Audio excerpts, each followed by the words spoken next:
You are not going to believe what my own flesh and blood tried to do to me.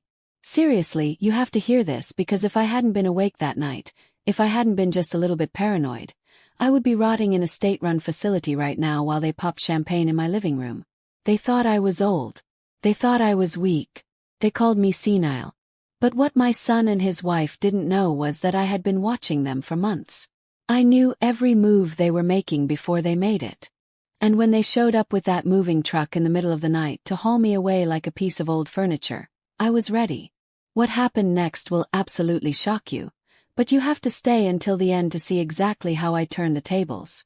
Trust me, it is the most satisfying thing you will ever hear. My name is James. I've lived in this house for 40 years. It's a nice place, a 2-story colonial in a quiet suburb, big oak tree in the front yard, a porch I built with my own 2 hands. I raised my son Liam in this house.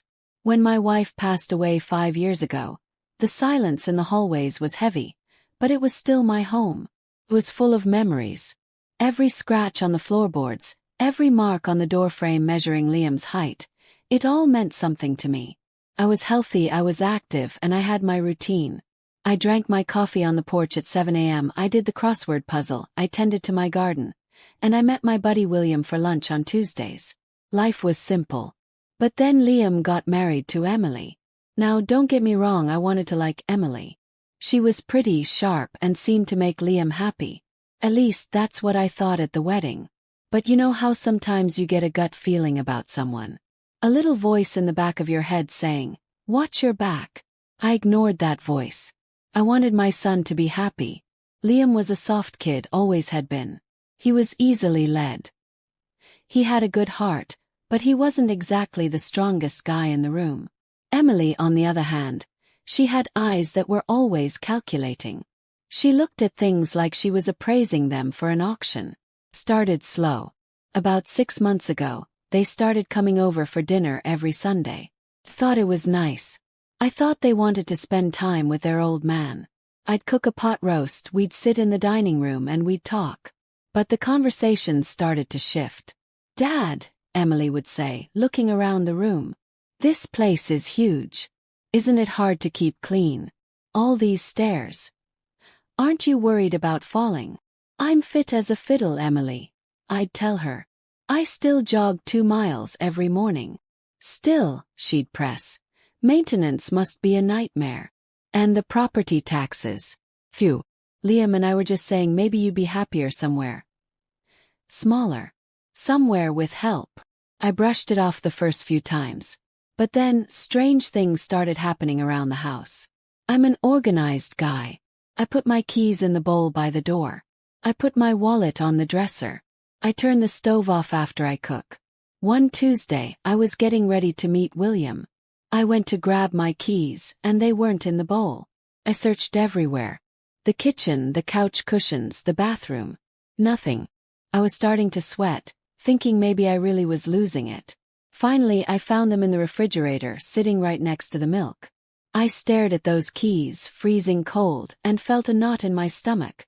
I didn't put them there. I knew I didn't. But when I told Liam about it later, he gave me this look.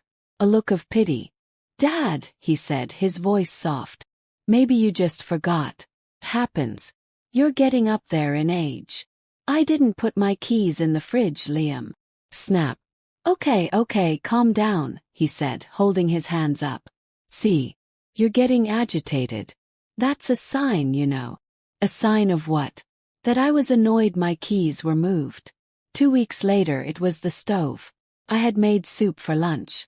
I distinctly remembered turning the dial to off. I wiped the counter. I went into the living room to read. An hour later the smoke alarm was screaming. I ran into the kitchen and the gas was on full blast, the pot smoking and ruined. Emily happened to be dropping by just then. She rushed in, waving her hand in front of her face. "Oh my God, James. You could have burned the house down." Liam, come in here." Liam had been waiting in the car, but he ran in. "Dad, what is wrong with you?" "I turned it off," I said, shaking. "I swear I turned it off." "Clearly you didn't," Emily yelled. "This is dangerous, James. You're a danger to yourself. What if we hadn't come by? You'd be dead. They sat me down at the kitchen table. The smell of burnt soup was everywhere. Felt small. Felt confused. Was I losing it? Was my memory going? It's a terrifying feeling, doubting your own mind. Dad, Liam said, taking my hand. We're worried. This is the third time this month. The keys, the back door left wide open last week, now this. We think you might need to see a specialist. We think it might be early onset dementia. I don't have dementia, I said, but my voice was weak. Denial is a symptom too, Emily whispered to Liam, loud enough for me to hear. They left that day with very grave faces, telling me to get some rest. But as they walked down the driveway, I went to the window. I saw them get into their car. And just before they pulled away, I saw Emily high-five Liam. It was quick.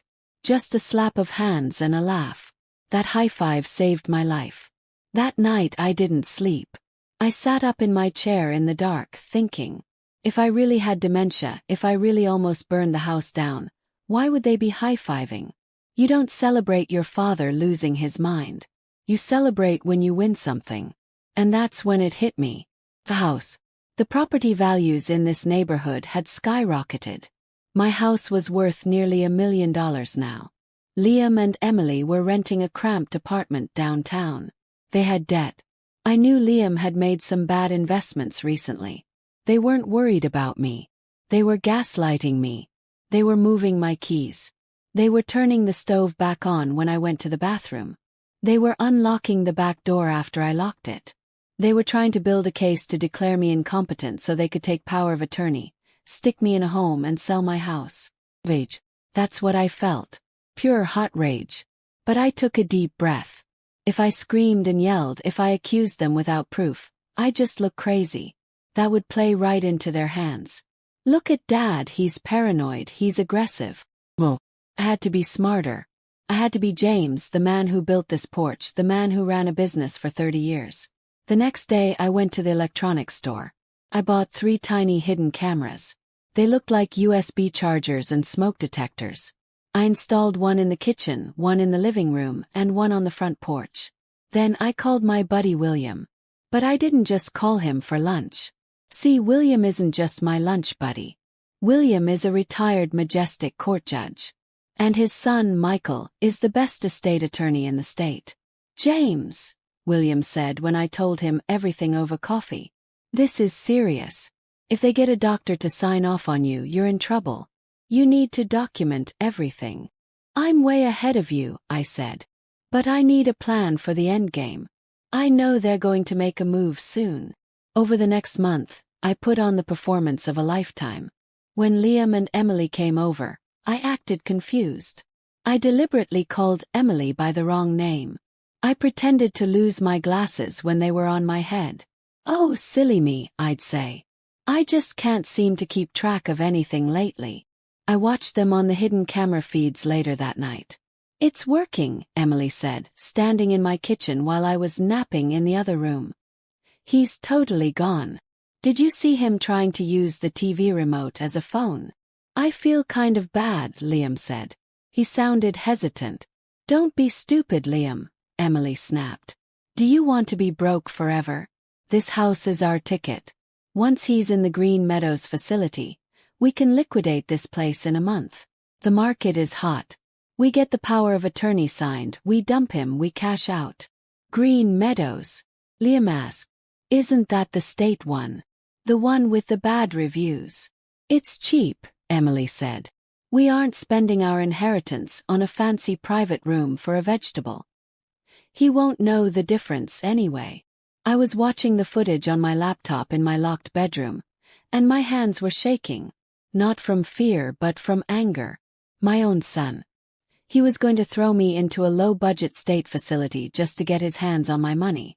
I saved the video clip. I backed it up to the cloud. I sent a copy to Michael, the attorney. Then came the final setup. It was a Thursday. Emily came over with some papers for me to sign. Dad, she said, using that fake sweet voice. These are just some insurance updates. You know, for your health. We just need you to sign here and here. I put on my reading glasses.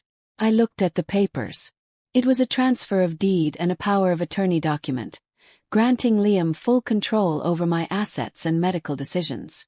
My heart was pounding. This was it. I can't read the fine print, I said, my voice trembling just the right amount. My eyes are so blurry today. Don't worry about reading it, Dad, Liam said. He was sweating. I read it. Just standard stuff. Just sign it so we can make sure your doctors are paid. Well, if you say so, son, I said. Picked up the pen. I hovered over the signature line. I saw Emily's eyes widen. She was practically drooling. Then I dropped the pen. Oops, I said. You know what? I should probably have William look at this. He loves paperwork. The room went silent. Emily's face went from sweet to demonic in a split second. No, she shouted. I mean, why bother William? He's busy. We need this done today, James. The insurance expires at midnight. If you don't sign, you lose your coverage. Oh dear, I said. Well, I'm just too tired right now. I need a nap. Leave the papers, I'll look at them later. I stood up and shuffled toward the stairs. James, Emily yelled. Sit down and sign the damn paper. Stop. I turned around slowly. I gave them a blank stare. Who are you again? Where is my wife? I saw Liam turn pale. Oh God, he's having an episode. He doesn't even know who we are. Perfect, Emily hissed. If he's this gone, we don't even need his signature. We can get emergency custody. We can claim he's in immediate danger. We can do this the hard way. What do you mean?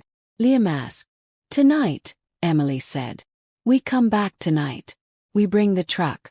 We take him to Green Meadows. We tell the staff he was wandering the streets and aggressive. Once he's in there, medicated and locked up, we get the court order. No one will believe a senile old man over his concerned family. Tonight, Liam asked. Tonight, she confirmed. 2 a.m. Pack his bag. We are taking the house. I walked up the stairs, went into my room and locked the door. My heart was racing like a drum. They were coming for me tonight. They were going to kidnap me from my own home. Called Michael immediately. They're doing it, I told him. Tonight. 2 a.m. Are you sure, James? Michael asked. We can get a restraining order, but it might take 24 hours to serve it. No, I said. I don't want a piece of paper. I want them to learn a lesson. I want to catch them in the act. I have a plan. James, this is dangerous, Michael warned. I'll have backup, I said. Just be ready with the paperwork tomorrow morning. I'm going to need you to file some very specific charges. All right, Michael said. But be careful. Hung up. Then I called the non-emergency line for the local police. I know the chief, a guy named David. We play poker sometimes.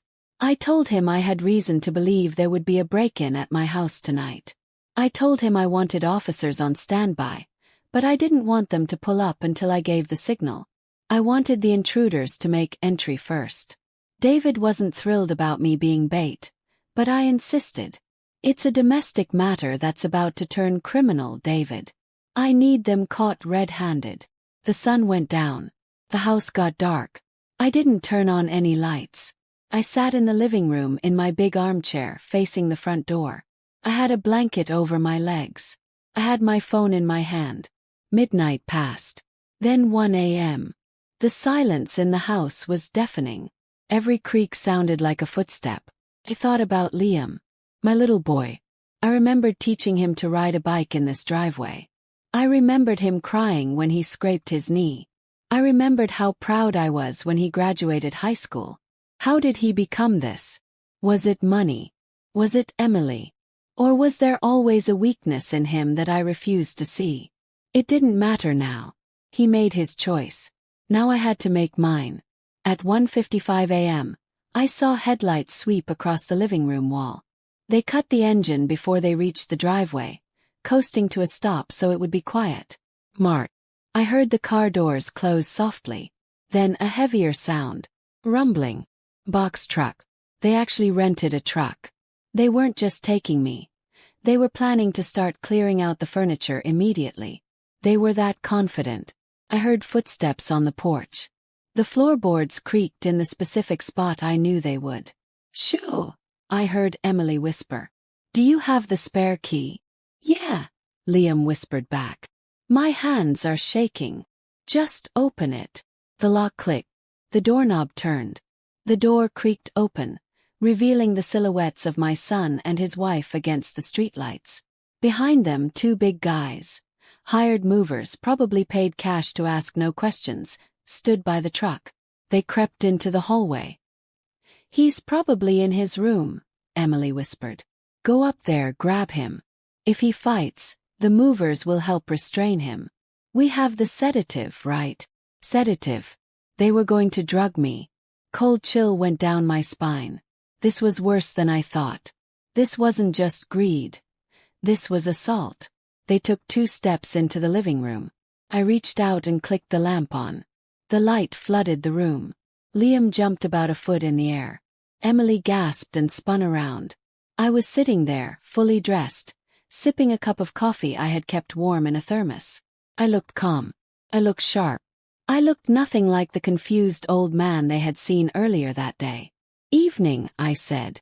"A little late for a visit, isn't it?" Liam looked like he had seen a ghost. "Dad.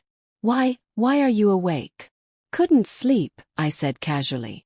"Had a feeling I should wait up." Strange feeling. Emily recovered faster than Liam. Her eyes narrowed. "Dad, you're confused again." "Daytime. We're taking you to a doctor appointment. At 2 a.m. I asked, raising an eyebrow. "With a moving truck." "It's a special ambulance," Emily lied, not missing a beat. "You're having an episode." "Liam, grab his arm." "Don't touch me," I said. My voice was low, but it was hard as stone. It stopped Liam in his tracks. "We're doing this for your own good," Emily screeched. "You're sick. You're senile. You can't live here alone." "Is that so?" "Yes." I picked up the remote control on the table next to me. But I didn't turn on the TV. I pressed a button that activated the projection screen I had set up earlier. On the wall behind me, the video from yesterday started playing. It was the clip of Emily in the kitchen. Asterisk sound from speakers. "We get the power of attorney signed, we dump him, we cash out. He won't know the difference anyway." Asterisk. Liam's jaw dropped. Emily went white. "And this one is interesting too," I said, clicking the next file. Asterisk sound from speakers. "We have the sedative, right?" Asterisk that was recorded 10 seconds ago by the camera on the bookshelf. You recorded us?" Emily stammered. "For months," I said. "Every word. Every time you moved my keys. Every time you messed with the stove. Every time you planned to steal my life's work." "It's illegal," Emily shouted. "You can't record us without consent." "Actually," I said, "in this state, it's a one-party consent law.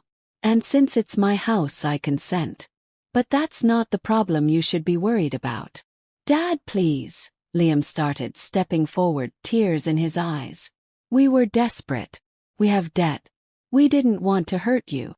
You brought sedatives, Liam," I roared, standing up. "You were going to drug me and throw me in a state home. You were going to erase me." "We can fix this," Liam pleaded. "We'll leave. We'll never come back. Just don't tell anyone." "It's too late for that," I said. I picked up my phone and pressed one button. Now. Outside, blue and red lights erupted in the darkness.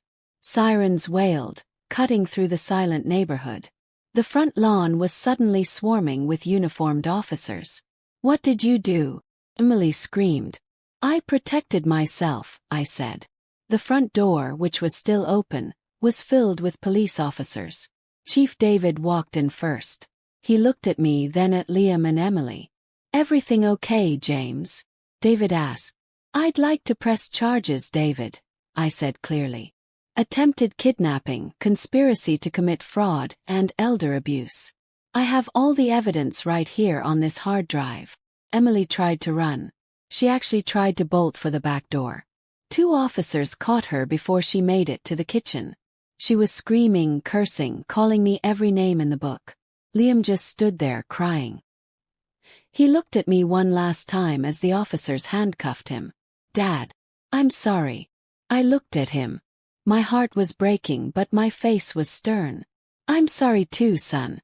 I'm sorry I didn't raise you to be a better man." They dragged them out. I watched from the window as they were loaded into the back of the squad cars. The moving truck drivers had already been detained in the driveway. The house was quiet again. But it wasn't the heavy silence of loneliness anymore. It was the silence of safety. However, the story doesn't end there. See, putting them in jail was the immediate solution, but I still had a broken heart and a big empty house. And I had to deal with the legal fallout. But what happened over the next 6 months turned this nightmare into the best thing that ever happened to me. You might think that watching the police cars drive away with my son in the backseat was the victory lap. You might think I went back inside, popped a bottle of champagne, and danced around the living room. But life isn't a movie, and adrenaline has a nasty habit of wearing off. When the sirens faded and the neighbors finally went back inside their houses to gossip, the silence that settled over my home wasn't peaceful. It was heavy. It was suffocating. I sat on my front porch until the sun came up, staring at the empty driveway, asking myself a question that no parent ever wants to ask. Where did I go wrong? The next few days were a blur of legal meetings and quiet despair. My friend William, the retired judge, came over every day. He didn't say much, just sat with me, drank coffee, and made sure I ate. His son, Michael, the attorney, was a shark. He was angry on my behalf. He drafted the restraining orders, he communicated with the district attorney, and he started the process of severing every financial tie I had with Liam. "We need to redo your will immediately, James," Michael told me on Tuesday, sitting at the very kitchen table where Emily had tried to force me to sign my life away. "If something happens to you right now, technically, Liam still inherits everything. Even from a jail cell. Do it," I said, staring at the wood grain of the table. "Leave it all to charity. The animal shelter. The library. I don't care. Just make sure they don't get a dime." "Done," Michael said. He hesitated. "James, I have to tell you. The DA is going for heavy charges. Conspiracy, attempted kidnapping, elder abuse. With the video evidence you got, they aren't getting out anytime soon." Emily's parents tried to post bail, but the judge set it at $500,000 because of the flight risk. "They're stuck in county lockup." He nodded. I should have felt happy. Justice was being served. But mostly I just felt old. The house felt too big again. The hallways echoed.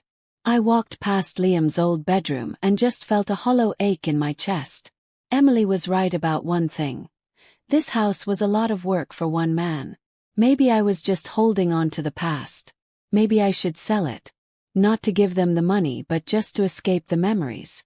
I spent the next 2 weeks in a funk. I stopped tending the garden. I let the mail pile up. I was grieving, I guess. Grieving the son I thought I had. Then, on a Tuesday, everything changed. I forced myself to go to the hardware store. The front porch step had a loose board. The one I knew squeaked, the one that alerted me to Liam and Emily breaking in. I wanted to fix it. I wanted to silence that squeak forever. I was at the local hardware store, struggling to pull a heavy piece of treated lumber off the rack. My shoulder was acting up, and I winced. "Whoa there, let me get that for you, sir." I turned around. Standing there was a young man, maybe 25. He was wearing a vest with the store logo. His name tag said Noah. He had a kind face, messy hair, and tired eyes. "Thanks, son," I said. "I'm not as young as I used to be." "No problem," Noah said. He hoisted the wood like it was a feather.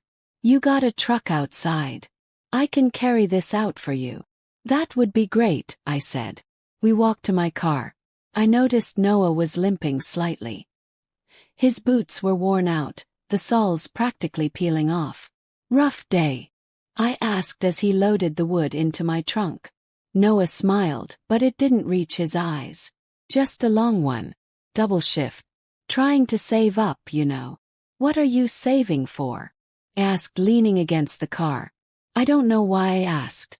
Maybe I just missed talking to a young person who didn't look at me like I was a walking ATM. "Baby on the way," Noah said, a flash of genuine pride crossing his face. "My wife Sophia, she's due in 2 months. We're trying to get a deposit together for a bigger apartment. Our place right now is... well, it's a studio. Not exactly ideal for a kid." I looked at him. He was working a double shift on a bad leg to put a roof over his kid's head. Liam had tried to steal $1 million house because he didn't want to work. The contrast hit me like a freight train. "Here," I said, reaching into my wallet. I pulled out a $50 bill. "For your trouble." Noah shook his head immediately. He took a step back, hands raised. "Oh no, sir. Can't take that. It's my job. Store policy says no tips. And honestly, I was happy to help." "Take it," I insisted. "Buy some diapers." "I really can't," Noah said firmly but politely. "Thank you though. You have a good day, sir." He turned and walked back toward the store, limping on those worn-out boots. I stood there for a long time. That kid had honor. He had pride. He was struggling, clearly, but he wouldn't take a handout he didn't feel he earned. I went home, but I couldn't get Noah out of my head. I fixed the porch step, banging the nails in with a little more force than necessary. I kept thinking about that studio apartment. I kept thinking about the baby on the way. The next day I went back to the store.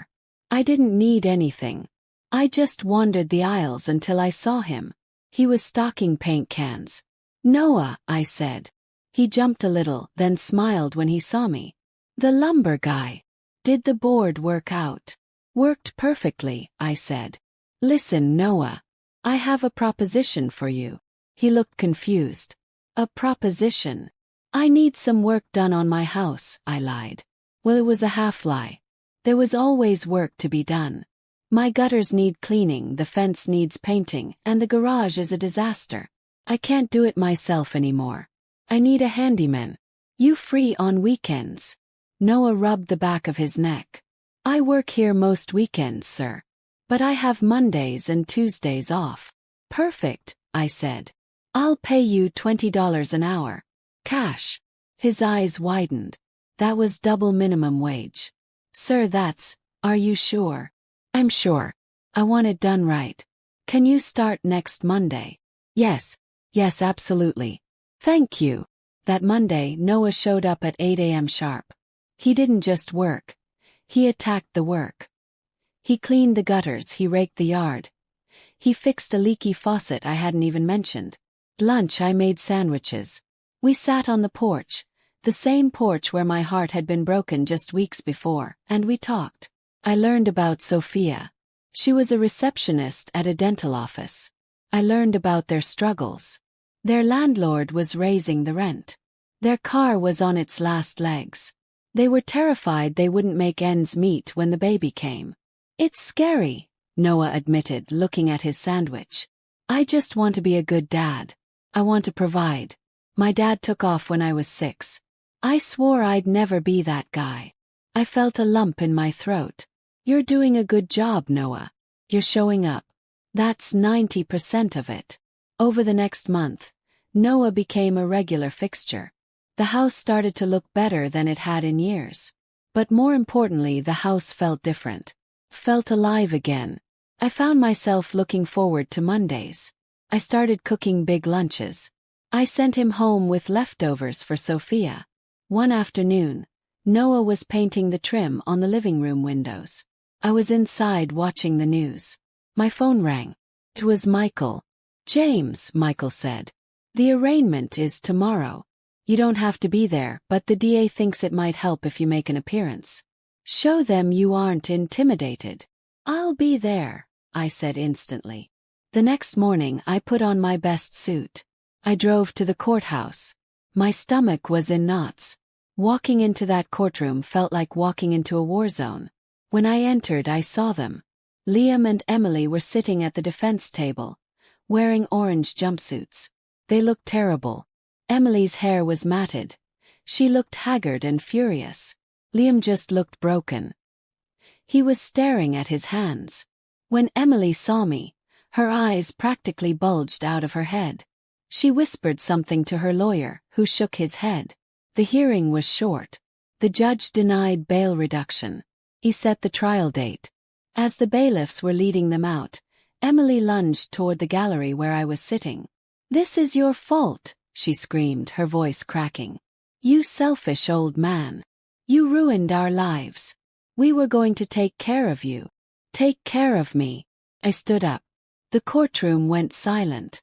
"You were going to erase me." "Dad!" Liam called out. He was crying again. "Dad, just tell them it was a mistake. Please." I looked at my son. I looked at the man who had high-fived his wife after tricking me. "The only mistake," I said, my voice steady and loud enough for everyone to hear, "was thinking that blood matters more than character." They were dragged out. The heavy doors slammed shut. I walked out of the courthouse into the bright afternoon sun. I took a deep breath. It was done. They were gone. But as I drove home, I realized something. I had cleared the rot out of my life, yes. But now I had a void. I had all this space, all these resources, and no one to share them with. When I pulled into my driveway, I saw Noah's beat-up sedan parked on the street. He was sitting on the hood, his head in his hands. I parked and walked over to him. "Noah, what's wrong?" "It's Tuesday, you're supposed to be painting the fence." He looked up. His eyes were red. He had been crying. "I'm sorry, James," he choked out. "I can't work today. I just came to tell you in person because I didn't want to leave you hanging." "What happened?" "Our car died this morning," he said, gesturing to the sedan. "Transmission is blown. The mechanic wants $2,000 to fix it. We don't have it. And without the car, Sophia can't get to her OBGYN appointments, and I can't get to the store. And..." He took a shaky breath. "And our landlord just gave us an eviction notice. He wants to renovate the unit. We have 30 days to get out." He wiped his face with his sleeve. "I'm failing, James. I'm trying so hard, but I'm failing." I looked at this young man. I saw his desperation. I saw his love for his family. And I saw an opportunity. Not to buy affection like I had tried to do with Liam all those years, but to build something real. "Come inside," I said. "James, I really should go." "Come inside, Noah." "That's not a request." He followed me into the house. I led him to the kitchen and poured him a glass of water. Then I walked him to the back of the house. "You see this door?" I asked, pointing to the door that led to the attached in-law suite. It was a full apartment. Bedroom, bathroom, kitchenette, living area. It had its own entrance from the garden. It was the space Emily had been drooling over, planning to turn it into her yoga studio once I was gone. "Yeah," Noah said. "Open it." He opened the door. The room was dusty but beautiful. Sunlight streamed in through the French doors. "It's nice," Noah said politely. "It's empty," I corrected him. "And it's been empty for 5 years. Noah, I have a proposition for you. A real one this time." He looked at me confused. "I want you and Sophia to move in here," I said. Noah froze. "What?" "James, no. We can't. We can't afford a place like this. This is a mansion." "I'm not asking for rent," I said. "Then what?" "Charity." "I told you I can't." "It's not charity," I interrupted. "It's a trade. Look at me, Noah. I'm getting older. I almost lost this house because I was vulnerable. I need someone here. I need someone to reach the high shelves. I need someone to shovel the snow. I need someone to make sure I don't fall down the stairs. And frankly, I hate the silence." I stepped closer to him. "You need a home for your baby. I need a family to keep me sane. You move in here. You help me with the property. You keep working at the store, save your money for the baby's college fund or a house of your own one day. But for now you stay here. Rent-free." Noah was trembling. "James. Are you serious? You barely know us." "I know you," I said. "I know you wouldn't take $50 you didn't earn. I know you work double shifts on a bad leg. I know you love your wife. That's all I need to know. Noah started to cry. He didn't make a sound, just tears running down his face. He grabbed my hand and shook it, then he pulled me into a hug. It was the first time I had been hugged in years. "Thank you," he whispered. "Thank you so much." "Go get Sophia," I said, patting his back. "Bring her over. Let's see if she likes it." That evening, Noah brought Sophia over. She was a tiny woman with a big baby bump and a nervous smile. When she saw the apartment, she burst into tears. "It has a bathtub," she sobbed. "Noah, look, a real bathtub for the baby." We moved them in that weekend. I hired a moving truck, a legal one this time. The energy in the house shifted overnight. Suddenly there was laughter. There was the smell of Sophia's cooking wafting from their side of the house. They insisted on cooking dinner for me every night as rent. For the first time in a long time, I wasn't just James the lonely widower. I was James, the guy who had to be quiet because the baby was napping, well, soon to be. But, as happy as this sounds, the story wasn't over. The universe has a funny way of testing you just when you think you're safe. 3 months later, Mason was born. Healthy baby boy. I was in the waiting room with Noah, pacing back and forth like it was my own kid. When Noah came out beaming and told me, "It's a boy," I felt a joy I hadn't felt since Liam was born. "We want you to meet him," Noah said. I walked into the room. Sophia was holding the bundle. She smiled at me. "James, come see." I looked down at the baby. He had Noah's eyes. "We decided on a middle name," Sophia said softly. "Mason James." I had to excuse myself to go cry in the hallway. Mason James. A stranger's kid, carrying my name because of kindness, not blood. Life was perfect. Until the letter arrived. It was about 6 months after the arrest. Noah and Sophia and baby Mason had been living with me for nearly half a year. We were a family in every way that mattered. I had even started teaching Noah about investing, helping him plan for the future. The letter came on a Friday. It was from a law firm in the city. A very expensive, very aggressive law firm. I opened it at the kitchen table. Noah was feeding Mason in the high chair next to me. "What is it, James?"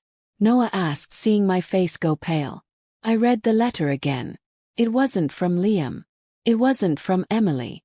It was from Emily's parents. "Dear Mr. Thompson. *, we represent Mr. and Mrs. Vance, parents of Emily Vance. As you know, your son and daughter-in-law are currently incarcerated. However, prior to their incarceration, they had filed preliminary paperwork regarding the deed to your property, claiming a verbal contract of ownership transfer in exchange for caretaking services, *. Furthermore, my clients, the Vances, have power of attorney for Emily Vance. They are suing you for unjust enrichment, and claiming that the improvements Emily made to the property, consultations, planning, give them a lien on the house. They are also suing for emotional damages inflicted upon their daughter due to your entrapment scheme, *. They are demanding a settlement of $300,000, or they will tie this property up in litigation for years, potentially forcing a sale to cover legal costs. My hands shook. "They're suing me," I whispered. "Her parents are suing me. They say I entrapped them. They say Emily owns a piece of this house because she planned renovations." "That's insanity," Noah said, standing up. "They broke in. They tried to kidnap you." "It doesn't matter," I said, feeling that old fear creeping back. "Civil court is different. If they tie the title up, I can't do anything. And legal fees. Michael is good, but a big city firm like this, they can bleed me dry." I looked at Noah, then at little Mason getting applesauce all over his face. If I lost the house, or if I had to sell it to pay them off, where would they go?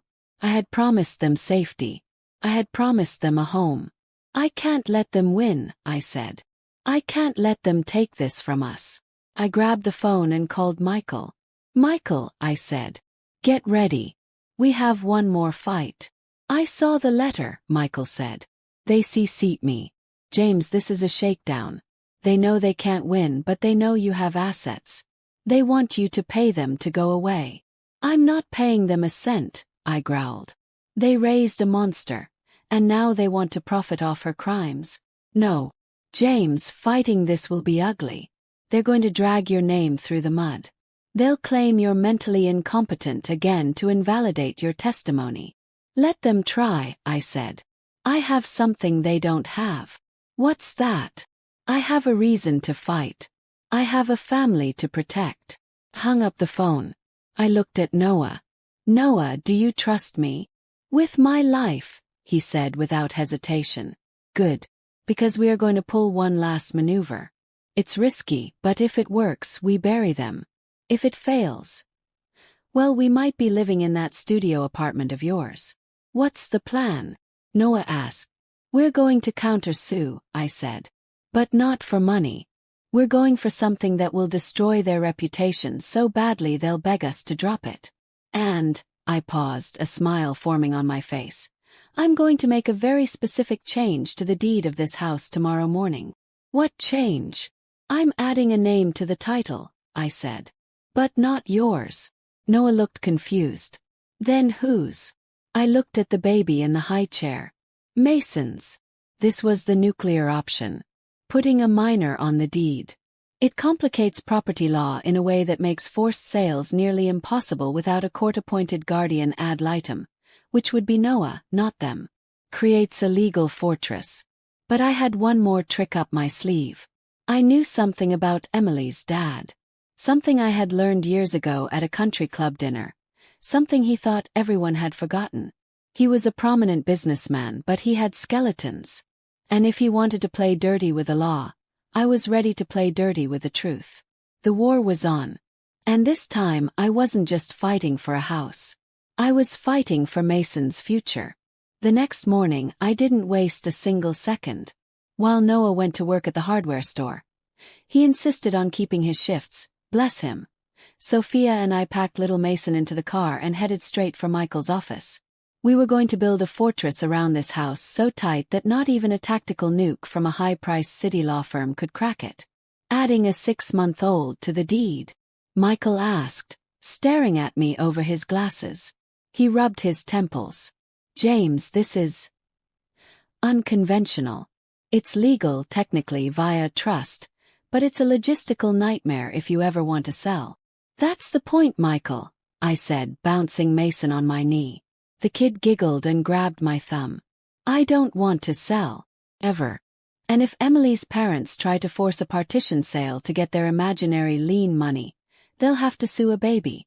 A baby who is represented by a court-appointed guardian, Noah, who will refuse to settle. No judge in this county is going to order the eviction of an infant to pay off the parents of a convicted kidnapper. Michael leaned back and a slow grin spread across his face. It's diabolical, James. I love it. We set up the Mason James Trust. You retain a life estate, meaning you live there until you die, but the underlying ownership shifts to the trust immediately. If they sue you, they're suing an empty shell. The asset belongs to the boy. Do it, I said. We signed the papers right there. By noon, Mason James was technically the youngest homeowner in the state. But the defense was only half the battle. I needed an offense. I needed to make Mr. and Mrs. Vance regret ever sending that letter. Now, I said to Michael, about that countersuit. We aren't just defending against unjust enrichment. We are suing for malicious prosecution and intentional infliction of emotional distress. But I want to add something else. Slander. Slander. Michael asked. What did they say? In their letter, I pointed to the document. They claimed I entrapped their daughter. They're telling people I'm mentally incompetent. That hurts my reputation. But here's the kicker. I know Mr. Vance's business relies heavily on his reputation as a family man and a pillar of the community board. He runs that big charity foundation, right? The Vance Family Trust, yes, Michael nodded. Huge local influence. Draft a press release, I said, my voice cold. Not to release yet. Just to send to their lawyer. Title it. Local senior citizen sues Vance family for harassment after daughter convicted of elder abuse. Attach the video file of Emily screaming at me. Attach the police report. And mention that we will be subpoenaing Mr. Vance's financial records to see if any funds from his family trust were used to pay for Emily's legal defense, which would be a violation of his charity's bylaws. Michael's eyes widened. James, you don't know if he did that. I know he's desperate, I said. And I know he's arrogant. He thinks he can bully me. Let's see how he likes the spotlight. We sent the packet that afternoon. It was a bluff mostly. I didn't want to destroy his charity. I just wanted him to back off. 3 days of silence followed. Noah was nervous. James, what if they get madder? What if they come here? They won't come here, I assured him. Bullies hate a fair fight. They hate it even more when the other guy has a bigger stick. On the 4th day my phone rang. It was Michael.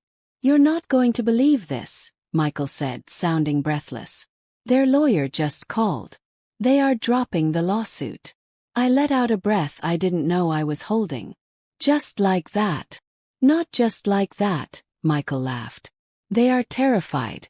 Apparently, Mr. Vance did use charity funds to pay the retainer for Emily's criminal defense lawyer. If that got out, he'd go to prison too. They want a non-disclosure agreement. They drop the suit. You agree not to release the information or the press release. Tell them I want one more thing, I said. What? I want a written apology. Me. And to Noah and Sophia, for threatening their home. James, they'll never. Then release the press release, I said calmly. An hour later Michael called back. Check your email. I opened the attachment. A signed letter from Mr. and Mrs. Vance. It was stiff, formal, and clearly written through gritted teeth, but it was there. Asterisk, we apologize for the undue stress caused. We withdraw all claims. Asterisk. I printed it out and framed it. I hung it in the hallway right next to the picture of Mason. We had won. The house was safe. Mason was safe. The months rolled on. The seasons changed. My garden, which I had neglected during the dark times, flourished under Noah's care. He had a green thumb, better than mine even. Sophia went back to work part-time and I found myself in a new role. Full-time grandpa. I wasn't just babysitting. I was teaching Mason how to crawl. I was reading him stories on the porch swing. I was the one who caught him when he took his first wobbly steps in the living room. Look at him go. Noah shouted, dropping the remote to clap. He's a natural, I said, beaming with pride. It wasn't just the baby though. It was Noah. I watched him grow from a scared, overworked kid into a confident man. With the stress of rent gone, he started taking night classes for business management. He wanted to open his own hardware store one day. You can do it, I told him one night over dinner. You've got the work ethic. You just need the capital. That's the hard part, Noah laughed. Banks aren't exactly throwing loans at guys with my credit score. I didn't say anything then. I just smiled and ate my pot roast. A year passed. Then two. The trial for Liam and Emily finally concluded. They took a plea deal to avoid the maximum sentence. Conspiracy to commit kidnapping and fraud. They got 5 years in prison. I didn't go to the sentencing. I didn't need to. I had closed that chapter. I didn't hate them anymore. I just felt pity. They chased money and lost their freedom. I chased nothing but peace, and I found a family. On Mason's 3rd birthday we had a big party in the backyard. Balloons, a bouncy castle, the works. All the neighbors came. Even Chief David showed up with a present. You look good, James, David said, handing me a beer. 10 years younger. I feel it, I said, watching Noah chase Mason around the yard. Amazing what a little noise in the house does for the soul. You saved those kids, you know, David said, nodding at Noah and Sophia. I heard Noah got promoted to manager at the store. Assistant manager, I corrected. But he's gunning for the top spot. Later that afternoon, after the cake was cut and Mason was passed out in a sugar coma on Sophia's lap, I called Noah over to the porch. Sit down, son, I said. What's up, James? Need help cleaning up? No, I said. I want to give you something. I reached into my pocket and pulled out a set of keys. But not just any keys. These were the keys to an old commercial building downtown. A building I had owned for 20 years. A defunct warehouse that I had used for storage for my old business. It had been sitting empty, gathering dust. "What is this?" Noah asked. "It's 124 Main Street," I said. "It's a shell right now. Needs a new roof, new wiring, lot of paint. But it's in a prime location." "Okay," Noah said slowly. "You want me to fix it up for you?" "No," I said. "I want you to turn it into Noah's Hardware." Noah dropped the keys. They clattered on the porch floor. He stared at me, his mouth open. "James, can't. That building is worth." "It's worth nothing if it's empty," I said. "I'm transferring the deed to you. Consider it an early inheritance. Or consider it back pay for all the yard work. I don't care what you call it. But you have a dream and I have the means to make it happen. Don't insult me by saying no." Noah picked up the keys. His hands were shaking violently. He looked at the keys, then at Sophia, then at me. "Why?" he whispered. "Why do you do this for us? We're nobody." "You're my family," I said simply. "Blood makes you related. Loyalty makes you family. You saved me, Noah. When I was drowning in that big empty house, you threw me a lifeline. You gave me a reason to wake up in the morning. You gave me Mason." He stood up and pulled me into a hug that nearly cracked my ribs. We stood there on the porch, two grown men crying like babies, while the sun went down over the best home in the world. The ending. 5 years later. I'm sitting on the porch. The oak tree is bigger. The fence needs painting again, but I'm not worried about it. A shiny red truck pulls into the driveway. The side door reads, "Noah's Hardware and Supply. Family owned." Noah hops out. He looks older, filled out, confident. He's wearing a polo shirt with his name on it. "Hey, Grandpa!" a voice shouts. Mason, now 8 years old, jumps out of the passenger seat. He's holding a baseball glove. "Ready for practice, Grandpa?" he asks. "Born ready, kid," I say, standing up. My knees creak a little, but I feel strong. Sophia comes out of the house, our house, carrying a pitcher of lemonade. "You boys stay hydrated. It's hot out there." "Yes, Mom," Mason yells. Noah walks up the steps and claps a hand on my shoulder. "Business was crazy today, James. We sold out of those power drills you recommended. You were right, people love the new brand." "I'm always right," I wink. "I'm the silent partner, remember?" "Silent? You?" Noah laughs. "You're the loudest silent partner in history." We walk down to the front lawn. Mason is already throwing the ball in the air. I look back at the house. The windows are open. Curtains are blowing in the breeze. There are toys on the walkway. There are flowers in the pots. It's messy. It's loud. It's perfect. I think about Liam sometimes. I heard he got out on parole and moved 2 states away. He sent a letter once, asking for money. I didn't reply. I didn't feel anger. I just felt nothing. He was a stranger. The people on this lawn. This was my life. "Okay, Grandpa," Mason yells, winding up for a pitch. Fastball coming. I crouch down, pounding my fist into the mitt. "Bring it on, slugger." He throws it. It's a little wild, but I catch it. The sting in my hand feels good. Feels real. I look at Noah, watching his son with pride. I look at Sophia on the porch, smiling. I look at the blue sky.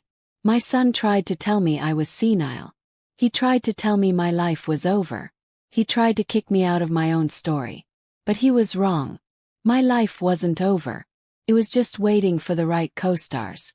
I throw the ball back to Mason. He catches it and laughs, a pure, joyful sound that echoes through the neighborhood. "Good throw, Grandpa.